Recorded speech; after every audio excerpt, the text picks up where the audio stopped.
नमस्कार दोस्तों, स्वागत है आज के इस नई वीडियो में। दोस्तों इस वीडियो हम बात करने वाले हैं बिहार ग्राम कचहरी सचिव भर्ती 2025 के बारे में। जैसे कि आपको पता ही होगा 3810 पोस्ट वैकेंसी निकाली गई है, जिसका आवेदन प्रक्रिया पहले ऑफलाइन था, लेकिन नए नियम के अनुसार यानी पंचायती राज विभाग के नए दिशा निर्देश के अनुसार इसे ऑनलाइन कर दिया गया है, जो कि 16 जनवरी 2025 से लेकर 29 जनवरी 2025 तक इसको लेकर आवेदन लिए गए हैं। जो कि ये वैकेंसी 12th पास है। आप में से काफी ज्यादा लोग आवेदन भी किए हैं, लेकिन अब वो इंतजार कर रहे हैं कि अब इसके बाद से क्या होगा, किस तरीके से हमारा नाम आएगा, मेरिट लिस्ट में किसे चेक करना है, किस तरीके से चयन प्रक्रिया होगा, नाम आएगा या नहीं आएगा, इसके बारे में जानकारी दीजिए। और कब आएगा, यानी कि मेरिट लिस्ट इसका कब जारी होगा। तो फाइनली दोस्तों इसके बारे में हम आपको प्रॉपर जानकारी देने वाले हैं। तो इस वीडियो को आप एंड तक जरूर देखिएगा, अपने दोस्तों में भी शेयर कर दीजिएगा, ताकि जो भी लोग बिहार ग्राम कचहरी सचिव भर्ती के लिए आवेदन किए उनको ये जानकारी मिल पाए। क्योंकि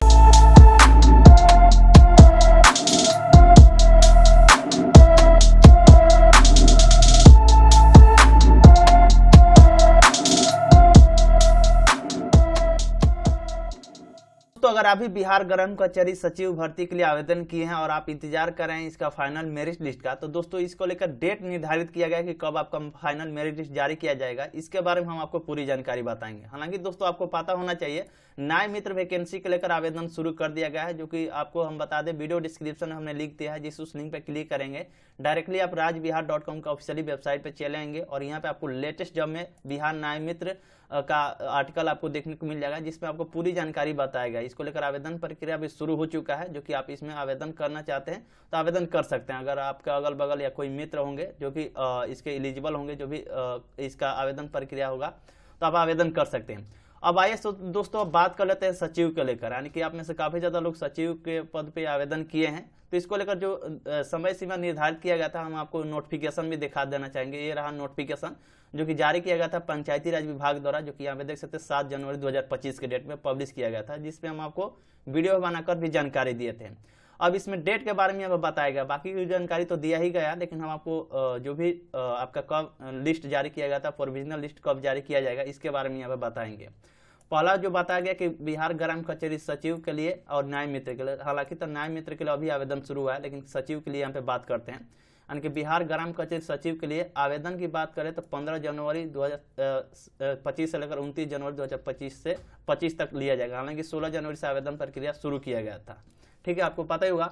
उसके बाद दोस्तों अब आप आवेदन कर लिए हैं, अब आपका काम खत्म, अब काम हो जाता है, विभागीय काम हो जाता है, जो कि दूसरे नंबर में देखेंगे तो बताया गया कि आवेदन पत्रों की स्क्रूटनी मेगांकों के आधार पर पैनल तैयार किए जाने की अवधि किया गया। यानी कि अब आप लोगों ने आवेदन कर लिया, अब इसको लेकर जांचा जाएगा, यानी कि जो भी विभाग है वो जांचेगा कि किनका आवेदन सही है, किनका आवेदन गलत है, कौन से लोग अपना जानकारी सही दिए हैं, वो यानी कि स्क्रूटनी किया जाएगा। जो कि डेट रखा गया 30 जनवरी से शुरू होगा स्क्रूटनी का डेट, लास्ट यानी कि 7 फरवरी 2025 तक चलेगा। तो ये अभी विभाग अभी देखेगा कि कौन से लोग आवेदन किए, कितने लोग कहाँ से आवेदन किए हैं, किनका कितना मार्क्स है, किनका आधा अधूरा फॉर्म भरे हैं, कौन से गलती किए हैं, यानी कि स्क्रूटनी किया जाएगा। उसके बाद स्क्रूटनी कर देने के बाद तीसरे में बताया कि नियोजन समिति के सदस्य जैसे कि सचिव द्वारा अनुमोदन की कार्रवाई के निर्धारित अवधि दिया गया। यानी कि जो भी नियोजन की जो समिति के सदस्य होंगे सचिव, उनको अनुमोदन की कार्रवाई हेतु निर्धारित अवधि दिया गया कि 8 फरवरी से लेकर 13 फरवरी तक इनको मतलब इस जो भी फॉर्म जो स्क्रूटनी करके लिया जाएगा उसको देखना है, जांचना है कि सही है, किनको रखना चाहिए कितने नंबर पे, मतलब वो किया जाएगा 8 फरवरी से लेकर 13 फरवरी तक। उसके बाद चौथे नंबर में दिया गया है कि अनुमोदन मेगा सूची को ग्राम कचहरी के सूचना पट पर प्रखंड कार्यालय पर प्रदर्शित कर उस पर आपत्ति प्राप्त किए जाने की अवधि किया गया। यानी कि दोस्तों ये अनुमोदन कर देने के बाद मान लीजिए एक जगह से मान लीजिए 100 लोग आवेदन किए थे, उसमें से 20 लोग मतलब आवेदन उनका गलत पाएगा था तो रिजेक्ट कर दिएगा, तो 80 लोगों का एक पैनल तैयार किया जाएगा। यानी कि पैनल बोले तो मतलब लिस्टेड किया जाएगा कि मान लीजिए किसी का 80% मार्क है तो उनको ऊपर रखा जाएगा, किसी का 75% मार्क है तो सेकेंड नंबर में रखा जाएगा। इसी तरह करते करते एक पैनल तैयार किया जाएगा। उसके बाद उस जो भी है प्रोविजनल लिस्ट आप इसे बोल सकते हैं कि प्रोविजनल लिस्ट पब्लिश किया जाएगा कहाँ पे, तो जो भी आपके प्रखंड कार्यालय है वहाँ पे, नहीं तो अगर ऑफिशियली जो वेबसाइट पे पब्लिश किया जाएगा तो हम आपको वीडियो बनाकर जानकारी दे देंगे, लेकिन यहाँ पे नोटिफिकेशन में लिखा गया प्रखंड कार्यालय पर प्रदर्शित किया जाएगा। अब उसमें देखेंगे कि आपका नंबर कितना है, कितने नंबर पे है, आप अपने मार्क के अनुसार मिलाएंगे कि हाँ हमारा मान लीजिए 50% मार्क है तो हम कितने नंबर पे हैं। अगर मान लीजिए कि उस लिस्ट में आपका 49% दे दिया गया है, गलती से हो सकता है तो आप इस पर आपत्ति दर्ज करा सकते हैं कि नहीं सर, हमारा मार्क्स जो 50% है, हमारा 79% इसमें दर्शाया गया, तो उस गलती का भी सुधार कर दिया जाएगा। तो वही यानी कि किया जाता है कि प्रदर्शित किया जाएगा और आपत्ति प्राप्त किए जाने की अवधि दिया गया, यानी कि 15 फरवरी को तो ये पब्लिश करेंगे। आपको 1 मार्च 2025 तक आप आपत्ति इसमें दर्ज करा सकते हैं। अच्छा खासा आपको समय भी मिला है, लगभग 15 दिन का समय मिला है आपत्ति दर्ज कराने का। अगर किसी को आपत्ति है तो, अगर नहीं भी रहता है तो पब्लिक रहता है, उसके बाद आगे की प्रक्रिया होती है। तो अगर आपत्ति दर्ज कराएंगे तो उसका निराकरण भी किया जाएगा, अगर नहीं कराएंगे तो उसके बाद आपको 5वें नंबर में देखा जाएंगे तो यहाँ पे बोला गया है, यहाँ पे साफ साफ यहाँ जानकारी बता दिया गया है, जो कि देख सकते हैं।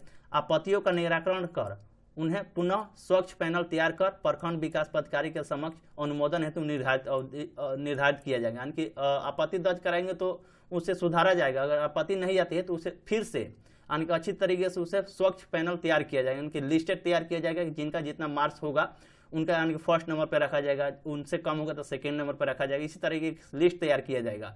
जहाँ पे महिला की सीट होगा, अगर महिला आवेदन के नहीं होंगे तो उनको मतलब लिस्ट तैयार किया जाएगा। यानी कि एक प्रकार से बोले तो लिस्ट तैयार करके 3 मार्च 2025 से लेकर 10 मार्च 2025 तक ये किया जाएगा, यानी कि पब्लिश किया जाएगा। उसके बाद नियोजन पत्र का निर्गत करने हेतु निर्धारित अवधि होगा 11 मार्च से लेकर 18 मार्च 2025 तक होगा। उसके बाद ये आपका हो जाएगा प्रक्रिया। यानी कि फाइनल लिस्ट की जो सीधे तौर पर हम बात करते हैं दोस्तों, एक बार प्रोविजनल लिस्ट जारी होगा जो कि 15 फरवरी को होगा।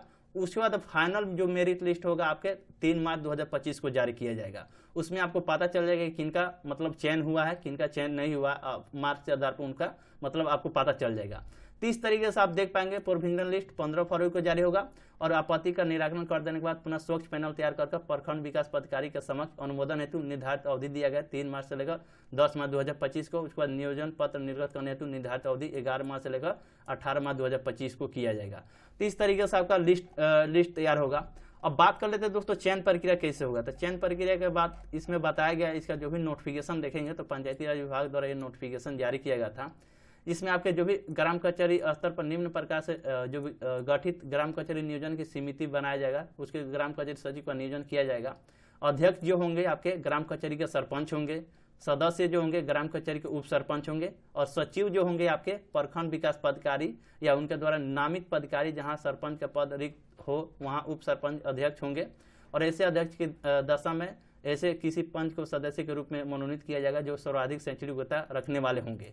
यानी कि आप अध्यक्ष जो आपके ग्राम कचहरी के सरपंच, सदस्य ग्राम कचहरी के उप सरपंच और सदस्य आप हो सकते हैं प्रखंड विकास पदाधिकारी हो सकते हैं, या उनके द्वारा एक चुना जाएगा कोई अच्छे व्यक्ति, जैसे जहां सरपंच के पद रिक्त होंगे वहां पे उप सरपंच का अध्यक्ष बना दिया जाएगा।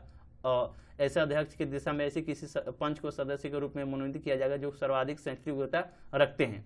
तो इस तरीके से आपका एक समिति बनेगा, उस समिति के द्वारा ही चयन किया जाएगा। ठीक है, तो ये आपको चयन करने वाले ये बस यही तीनों लोग होंगे, सदस्य सचिव होंगे, सदस्य अध्यक्ष होंगे, ग्राम कचहरी के सरपंच। इन लोगों के द्वारा चयन किया जाएगा कि किनको चयन मतलब रखना है, किनको जॉब ये देना है, इनके तीनों लोगों के द्वारा किया जाएगा।